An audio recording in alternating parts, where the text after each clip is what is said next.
चलित एशिया कप्र शेष league match रे भारत शुक्रवार कष्टमष्टे प्रथम पदार्पण को ओमान को 21 रन परास्त कर एकदा विजय संभावना सृष्टि कर ओमान को हार्दिक पांड्या चमत्कार बाउंड्री कैच रोकीथिला। बाउंड्री निकट लंबा दौड़ा सहित हार्दिक अमीर कलीम 46 बॉल 64 रन को कैच करिया पर मैच मोड नहीं थिला।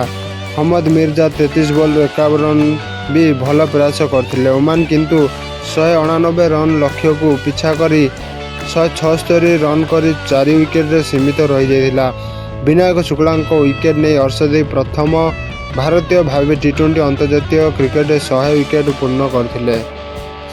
भारत हैट्रिक विजय सह अपराजय भावे सुपर 4 रे पूर्वर आत्मविश्वास पाइछि।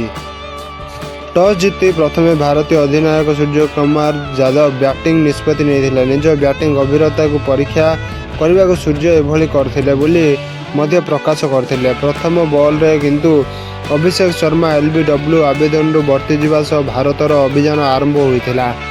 द्वितीय ओभर रे किंतु शुभमन गिल 5 रन करे क्लीन बोल्ड करी शाह फैजल भारत को प्रथम झटका देथिले। तथापि भारत पावर प्ले 6 ओभर भितर 60 रन संग्रह करथिला।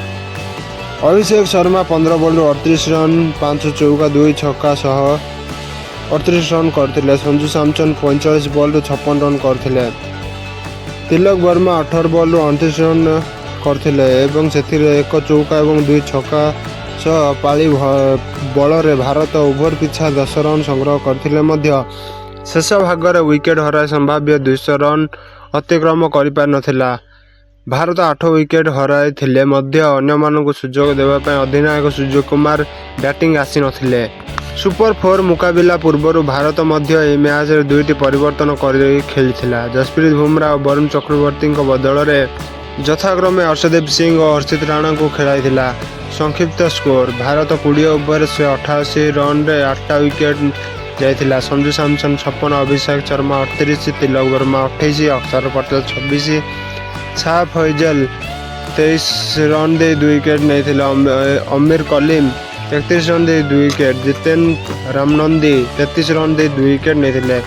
ओमान 20 ओवर 176 रन दे 4 विकेट हराइथिला। इंडियन क्रिकेट टीम को विश्व सर्वश्रेष्ठ टीम